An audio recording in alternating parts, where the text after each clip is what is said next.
Merci beaucoup Diane Baudard pour l'introduction. Il me revient en effet l'honneur de clore ce colloque et l'activité de la chaire européenne du Collège de France. Je commence. La nuit du 6 au 7 octobre 1789, Louis XVI et Marie-Antoinette sont arrêtés à Versailles pour être conduits le lendemain à Paris. Cette gravure anonyme en fait foi, si on croit aux images. Élisabeth Vigée-Lebrun était à l'époque peintre en titre de la reine. Elle l'avait représentée en grand habit de cour, en chemise, dans un portrait qui a fait scandale lorsqu'elle a été exposée au salon, à la rose, avec ses enfants. Mais bientôt, en France, les têtes commencent à tomber sous le couteau de la guillotine, ou bien en effigie sous les coups de marteau. Madame Vigée-Lebrun, peintre de la reine, prend la fuite. Vous la voyez ici dans deux autoportraits. Je vais en revenir sur l'un d'entre eux. Elle aura devant elle de longues années d'exil et d'autres de pérégrination. Pendant tout ce temps, Madame Vigée-Lebrun, l'une des plus douées portraitistes de son temps, si vous permettez l'expression, s'entête de faire de tête. Le catalogue de ses œuvres, figurant en annexe de ses célèbres souvenirs, publié en 3 tomes, tard, en 1835-37, recense 662 portraits, pour la plupart des têtes couronnées ou des membres de la grande aristocratie européenne, des Bourbons de Naples jusqu'au Romanov de Saint-Pétersbourg. Je donne seulement 2 exemples. Mais on est encore en 1789. Je reviens donc. Et Madame Vigée-Lebrun doit penser avant tout à elle-même. Elle doit sauver sa tête. En diligence sur la route d'Italie, parmi les gens du peuple, elle se cache, dit-elle dans ses souvenirs, sous les apparences, et je cite, d'une ouvrière mal habillée avec un gros fichu tombant sur les yeux. Je tremblais, ajoute-t-elle, qu'on ne me reconnût. J'employais tout mon adresse à cacher mon visage. Grâce à ce soin et à mon costume, j'en fus quitte pour ma peur. Ce pastel conservé dans une collection privée de New York, on est probablement le témoignage visuel. On y ajoute un brin de coquetterie, si vous voulez. Donc le fichu ne tombe pas exactement sur les yeux, etc. Une fois en Italie et en sécurité, elle s'en rappellera pourtant, et l'autoportrait fait pour la Galerie de Florence, le voilà à droite, en porte les traces. On voit le peintre devant son chevalet en train de réaliser un portrait. Le portrait, on peut le reconnaître, c'est un portrait de Marie-Antoinette, qui n'était pas à Florence, elle était en France, en plein danger, en plein tumulte révolutionnaire. Le peintre regarde le spectateur, tandis qu'elle exhibe d'un côté ses pinceaux, et de l'autre côté, avec la main droite, elle manipule enfin le pinceau en train de peindre. C'est une mise en scène assez compliquée parce qu'en effet, si on regarde bien la direction du pinceau, on peut se demander qu'est-ce que ce pinceau était en train d'engendrer. Le portrait en train de se faire, celui de Marie-Antoinette, ou le portrait cadre, donc le portrait dans lequel peintre et œuvre sont en train de s'exhiber devant le spectateur. La question devient encore plus pressante si on tient compte du fait que dans ces mémoires, dans ses souvenirs, Elisabeth Vigée-Lebrun raconte en effet, décrit brièvement cet autoportrait. Elle dit que sur la toile du chevalet, elle avait tracé avec de la craie blanche une première ébauche du portrait de la reine. Il y a deux aspects apparemment techniques, mais qui sont aussi des aspects symboliques à ce qui me semble. Donc si sur le chevalet se trouvait en effet seulement une ébauche à craie blanche, le pinceau mouillé en peinture n'avait pas de rôle. Donc encore une fois, donc, cette contradiction. Le dessin à craie blanche, que j'espère que vous pouvez voir, est aussi un peu un leurre dans ce portrait. On voit un peu de loin une image évanescente de la reine, mais regardez un peu ses lèvres, les lèvres sont rouges, comme un signe de vie donné à ce spectre, je dirais, blanc d'un dessin préparatoire ou d'une image de mémoire. Le rouge joue un rôle assez important dans toute la scénographie du tableau. Un pinceau premier plan à gauche, rouge, et le grand nœud rouge qui, les trois en effet, créent un réseau assez important qui porte l'attention sur ce souci de donner vie à une représentation multiple et complexe. L'autoportrait florentin est une pièce charnière dans l'expérience picturale de Madame Vigée-Lebrun. Elle le fait d'ailleurs pour la célèbre galerie d'autoportraits des ducs de Médicis. Il recèle pour la première fois ce que j'aimerais désigner comme la découverte de la dimension fantomatique de l'art du portrait. Je vais développer cette idée en ce qui s'ensuit.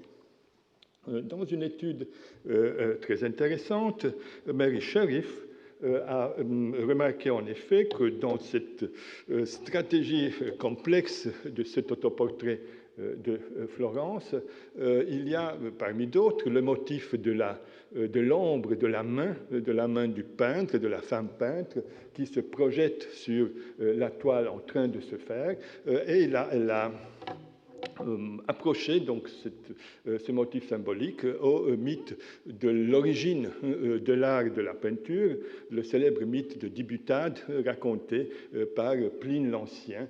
Et vous voyez ici une représentation plus ou moins contemporaine. Je ne suis pas tout à fait sûr que Mary Sherriff, avec la thèse de Mary Sherriff, qui voit dans l'autoportrait une mise en scène du motif de l'invention de la peinture. Donc le tableau va un peu plus loin que ça. Et je prends un peu de distance par rapport à Mary Sherriff. L'ombre de la main est sans doute importante. L'ombre, c'est une épreuve de réalité. La réalité appartient à la femme souriante qui sourit vers le spectateur. Le fichu de l'exil sur la tête, mais saine et sauve. Elle est vivante. C'est un être qui projette une ombre. Par contre, sur le chevalet, on voit seulement une silhouette floue, évanescente. Je lis encore les mémoires où elle dit « Je me peignis palette à la main devant une toile sur laquelle je trace la reine au crayon blanc. » L'image de mémoire et le crayon blanc sont, on peut le supposer, dans ce témoignage, qui ne correspond pas nécessairement à l'image, sont une matière spectrale d'un visage évanescent où le visible et l'invisible, le fantomatique, le présent et l'absent jouent ensemble. Je me permets de considérer cette œuvre comme une mise en scène d'un travail de construction spectrale et en même temps comme fruit d'une inconsciente conjuration des démons à venir, comme une espèce d'involontaire et précoce exorcisme. Dans son livre sur l'imaginaire de la guillotine, Daniel Arras avait développé l'idée selon laquelle la guillotine fonctionnait comme un colossal et sinistre chevalet, comme une perverse machine attirée le portrait, Daniel Arras. Face au brutal rituel de la mostration des têtes, vous voyez ici un témoignage graphique, face à ce brutal rituel que la citoyenne Lebrun aurait à peine pu soupçonner à l'époque.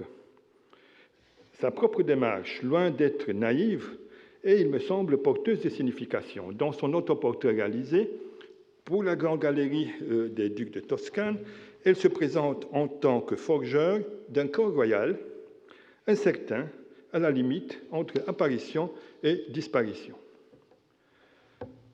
On a trop souvent considéré les souvenirs d'Élisabeth Vigée-Lebrun comme un compte-rendu coloré et foisonnant de la vie mouvementée d'un peintre de la haute. En les lisant à un niveau plus profond, elles émergent pourtant comme une espèce circonscrite, bien sûr, par un niveau stylistique correct mais limité, comme une espèce, j'ose le dire, de mémoire d'outre-tombe, sui generis. Les souvenirs publiés entre 1835 et 1837 se révéleront alors comme un texte renfermant beaucoup de surprises. Mais pour cela, il faudra visiter ses souterrains. Comme toute écriture de mémoire, les souvenirs de Madame Vigée-Lebrun sont en effet le fruit d'un exercice, je dirais, de revenance. Une sensibilité fantomatique les ponctue. Et on voit là un choix assez limité. Donc, si on reprend ce texte extraordinaire, on en trouve plusieurs. Pour les limites du timing de ce colloque, je fais seulement un petit choix. 1792, le cimetière de Venise. Donc.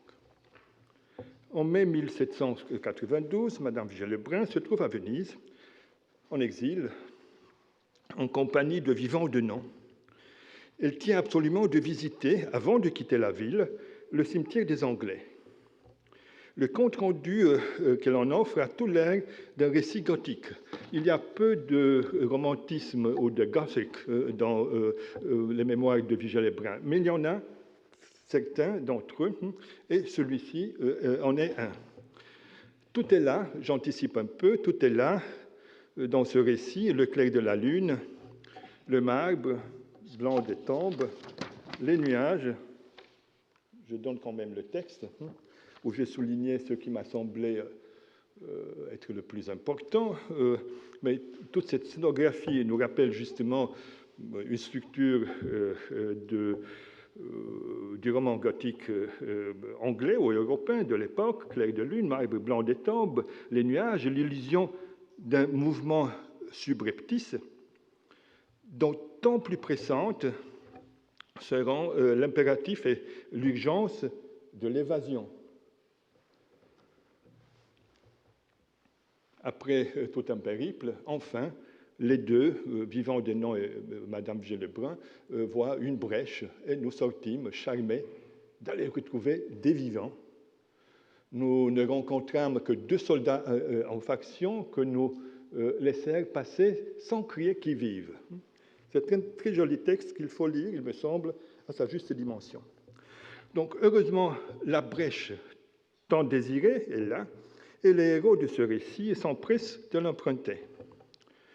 Je voudrais mettre ce passage concernant l'année 1792 avec un autre, se référant au tant rêvé retour à Paris, après 12 ans de pèlerinage, en 1802. Donc, second acte, Paris, 1802, le Louvre. À l'idée de revenir dans la ville qu'elle avait fui il y a plus de 12 ans, la citoyenne Lebrun, redevenue Madame Vigée-Lebrun, est envahie, dit-elle dans ses mémoires, par, je cite, une sorte de terreur.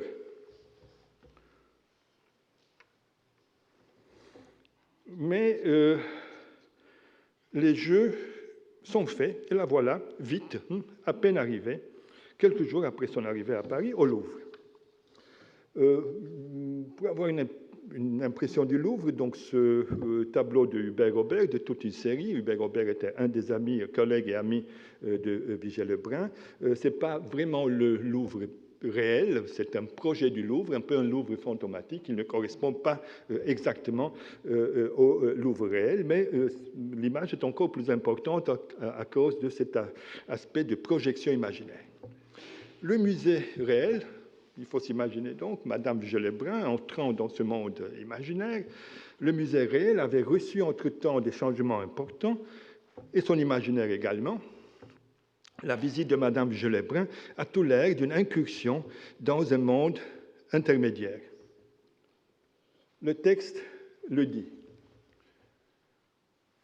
Elle erre dans cet espace jusqu'au moment où elle se perd et jusqu'au moment où le musée ferme. Elle est prise par l'angoisse de rester renfermée dans ce musée. À l'idée qu'il me faudrait passer la soirée et la nuit avec elle, donc avec les statues et les tableaux, la frayeur, le désespoir s'emparent de moi. Enfin, après avoir fait 1000 détours, j'aperçus une petite porte, une brèche dans le cimetière, une porte au musée, heureusement. Donc, heureusement, Mme Gellebrun a trouvé cette fois-ci encore cette brèche, la petite porte, lui permettant de s'évader du règne des fantômes. Il faut voir ici une espèce de prologue de l'histoire qui va s'en suivre. L'année suivante, elle quittera Paris pour Londres. Elle dira, dans une très belle phrase, et on comprend très bien maintenant cette psychologie de migrante qu'elle avait reçue entre-temps, elle quitte Paris pour Londres et elle dit « Les séjours des villes me tuent et les grands chemins me guérissent ». La voilà donc devenue migrante. À Londres, en 1803, elle sera, en 1805, de nouveau à Paris. Troisième acte, le tableau vivant. La vie continue, et il faut s'amuser. Comment? On est à l'époque où, par exemple, les fantasmagories de Robertson faisaient rage. Et Madame Gellebrun en propose une variante. Une citation de ses souvenirs le disent. Elle imagine une soirée de tableaux vivants, vous le voyez, elle imagine un voile de gaz, que des beaux hommes et des jolies femmes, derrière lesquelles se trouvaient ces silhouettes.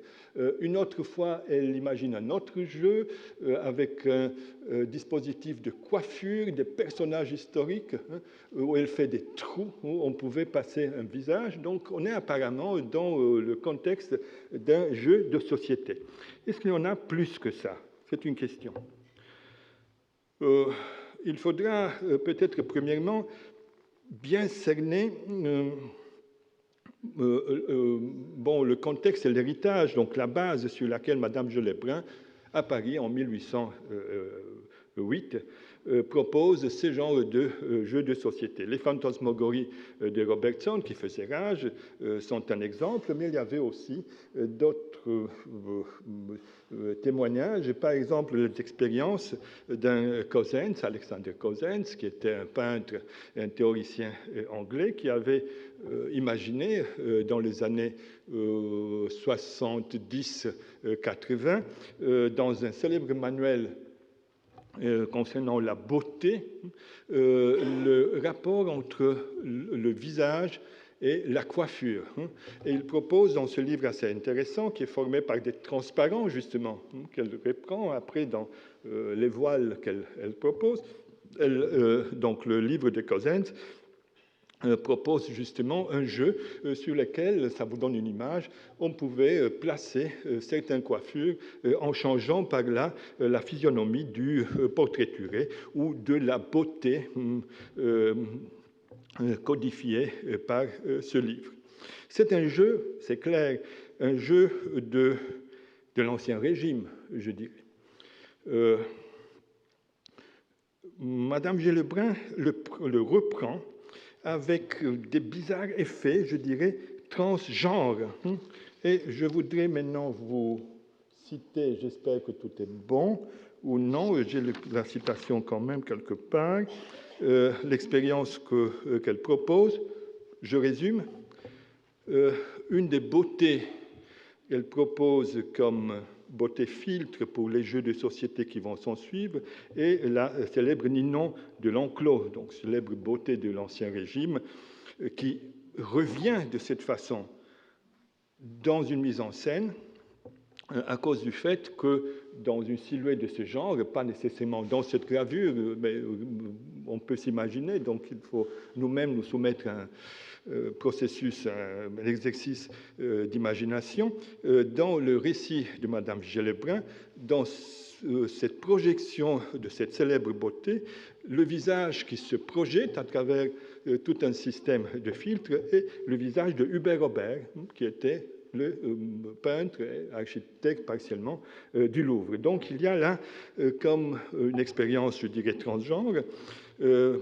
Ninon de l'Enclos revient donc dans un autre corps, avec une autre tête, dans un corps et dans une tête d'homme. Je n'ai pas pu faire moi-même le collage, cela a été un peu trop brutal, il me semble, mais il faut s'imaginer, et je vous invite de le faire. Donc, par rapport donc, à ces témoignages visuels dont on dispose. Mais il faut considérer aussi le commentaire de la mémorialiste. Après avoir décrit le dispositif et le jeu, elle ajoute quelque chose, je ne sais pas si j'ai... non, je ne l'ai pas, mais peu importe, je peux résumer. Elle ajoute quelque chose. Il fallait s'amuser, dit-elle, quand même, pour éviter de parler sans cesse politique. Donc, ce jeu est un substitut d'un discours politique, donc c'est une façon ludique de remplacer un discours politique. Dans le tableau vivant, que la fantasmagorie, justement, sont des exercices de révénance qui se substituent donc, dans un registre ludique au débat politique. Ce genre d'exercice émerge d'ailleurs ça et là dans les interstices des souvenirs de Madame Gellebrun. Par exemple, elle prépare aussi des jeux semblables à Saint-Pétersbourg, assez loin de Paris, pour pouvoir se permettre, disons, dans la grande cour des Tsars, des jeux de cette espèce. Parfois, néanmoins, le jeu tourne au sérieux. 4e acte. On est à Vienne. Je fais un peu des allers-retours chronologiques. On est à Vienne dans l'année cruciale, 1793, et dans le cabinet de la figure en cire. Il s'agit d'un épisode donc placé à Vienne et dont le héros est le baron Grigori Alexandrovitch Stroganov, gentilhomme de la Chambre impériale se trouvant à l'époque à Vienne. Voilà le portrait. Et voilà le commentaire de la femme peintre. J'ai peu connu d'homme plus aimable, plus gai que le baron de Stroganov. Quand le désir de rire et de s'amuser lui prenait, il inventait toutes les folies imaginables. Madame Gellebrun lui fait le portrait et tombe évidemment sous le charme de ce jeune homme. Mais une de ces folies tourne vers le macabre. Regardons le texte.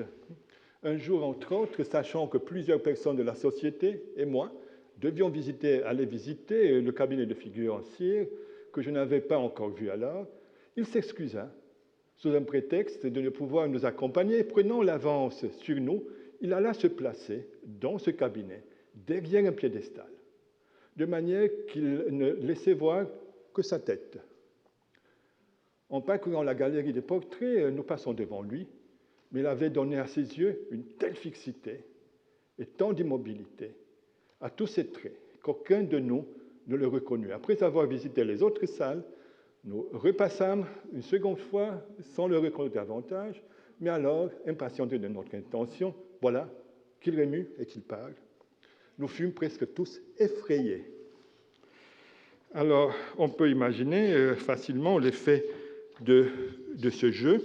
Si on fait aussi l'effort de reconstituer au moins en imagination, l'imagination historique, de quoi il s'agissait dans ce cabinet de figures de cire. Je vous en montre une.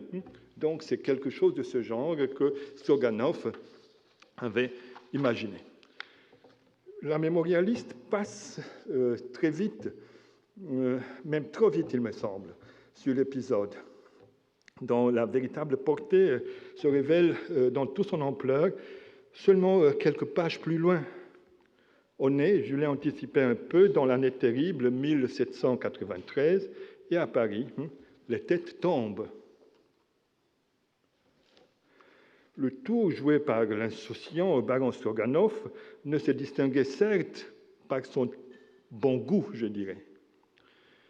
À Vienne, le théâtre de la guillotine peut sombrer loin, mais pas pour Elisabeth Vigée-Lebrun. Elle en sera hantée, et d'ailleurs, elle le dit dans ses mémoires, toutes les nouvelles qui lui arrivent de Paris, les frais et l'arrestation de Marie-Antoinette, je l'appuie à travers quelques documents iconographiques, ou même sa décapitation. Mais ce sont des récits qu'elle ne veut pas écouter, et des images qu'elle ne veut pas regarder, mais qui déclenchent quand même dans ce mécanisme de refus un processus fantasmatique qui touche au cœur même de son art de portraitiste. C'est dans ce sens qu'il faudra relire les pages qu'elle déploie sur son imaginaire royal. Ces pages font revivre les portraits créés jadis, mais bien avant la Révolution, mais sont en réalité des exercices de revenance. Donc, elle parle, donc je cite quelque chose qu'elle écrit, elle publie vraiment à la fin du XVIIIe siècle, même au début du XIXe, en se rappelant de la reine. Alors, je voudrais lire ce passage, justement parce qu'il me semble que le passage lui-même lit d'habitude comme un passage quelconque de souvenir d'une femme peintre, cache quelque chose de plus. Alors, voilà le passage. Je vis la reine. Elle est peut-être à Vienne, à Londres, je ne me rappelle pas exactement quand et où, mais je vis la reine dans la plus grande parure, je l'accompagne du tableau officiel de Marie-Antoinette, couverte de diamants et comme un magnifique soleil éclairé. Elle me parut vraiment éblouissante. Sa tête élevée sur son beau col grec lui donnait en marchant un air si imposant, si majestueux, que l'on croyait voir une déesse. Il y a la suite de ce passage, mais je m'arrête ici. La dimension fantomatique de l'art du portrait était, me semble, j'en suis sûr, un acquis de la plus ancienne théorie de l'art. Au XVe siècle, déjà pour Léon Battiste Alberti, la peinture, et je donne une citation très célèbre, mais à mon opinion jamais lue dans ce contexte.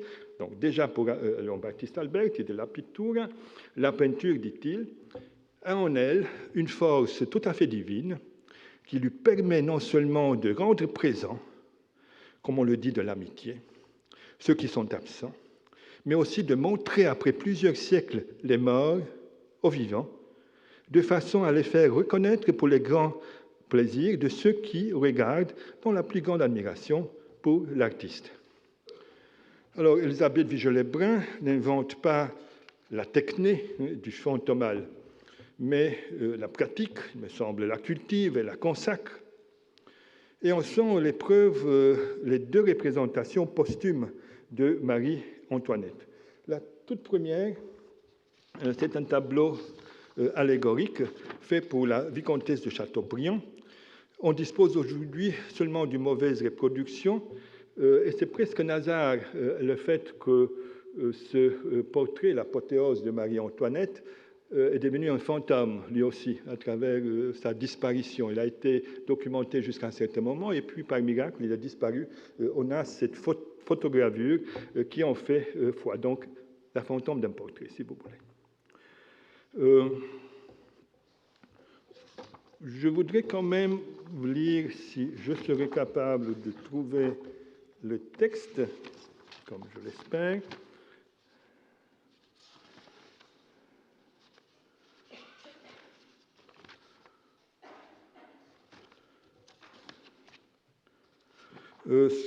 La description que le peintre fait dans ce mémoire, je ne trouve pas le texte, mais peu importe, je me le rappelle. J'ai un texte fantomatique dans ma tête aussi, si vous permettez. Alors, elle raconte en effet qu'elle représente Marie-Antoinette en apothéose, en se dirigeant vers le ciel, où elle est accueillie par son époux, Louis XVI, et par un des enfants. C'est une iconographie, c'est clair, qui fait appel à toute une tradition de l'Assomption de la Vierge. C'est une femme flottante dans l'air, ce n'est pas un portrait, c'est un portrait ou un tableau allégorique. Un portrait de souvenir, elle le dit expressément dans son texte. Une autre œuvre posthume de Marie-Antoinette, réalisée vers 1800, à l'intention de la duchesse d'Angoulême, cette fois-ci, qui était la fille aînée de la reine, est un peu différent. Pardon, voilà le texte. Heureusement. Marie-Antoinette était peinte montant au ciel, à gauche sur les nuages, on voit Louis XVIII, alors peut-être, pourquoi pas, en état, allusion aux deux enfants qu'il avait perdus. Voilà. L'autre portrait, c'est un portrait posthume, venu récemment à jour grâce aux recherches de Joseph Bayot, qui, selon les mots du peintre elle-même, était encore une fois une image faite de souvenirs, dit-elle.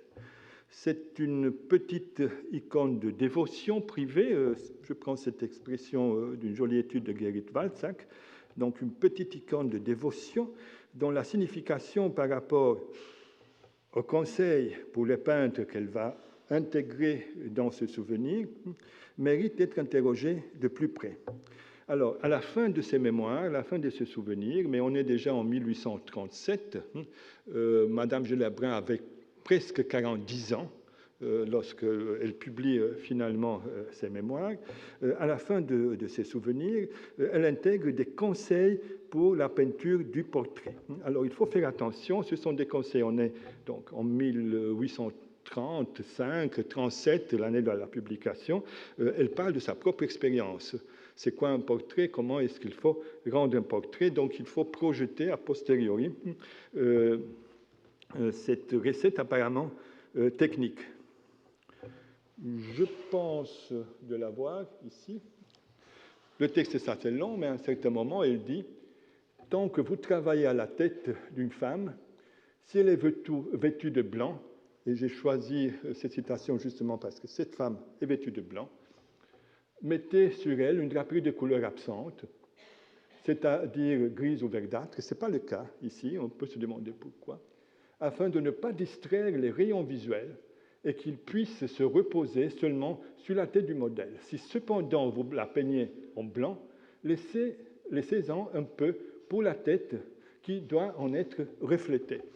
C'est apparemment une recette technique, mais qui concerne en principe le portrait et qui fait d'une certaine façon exception au moment où le portrait est un portrait de souvenir, un portrait d'imagination. C'est un portrait blanc, je dirais, qui défie les règles. Et la raison de ce défi en est assez évidente. Il s'agit, il me semble, d'un portrait d'une revenante non pas en corps, pour utiliser le langage de la théorie contemporaine du fantasme, il y en a une très riche, mais une revenante en image. Faire revenir en image est tout un art. Alberti, on l'a vu, le savait déjà, et Madame Gelabrin en glose. Encore un passage très riche que je ne voudrais pas lire dans toute sa complexité.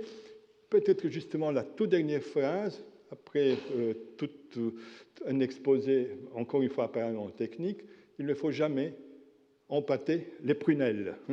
Les prunelles doivent rester donc vivantes, jamais empâter les prunelles.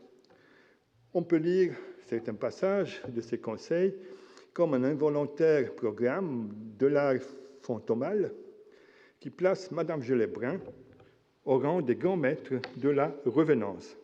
Merci beaucoup de votre attention pendant tout ce colloque et aux participants.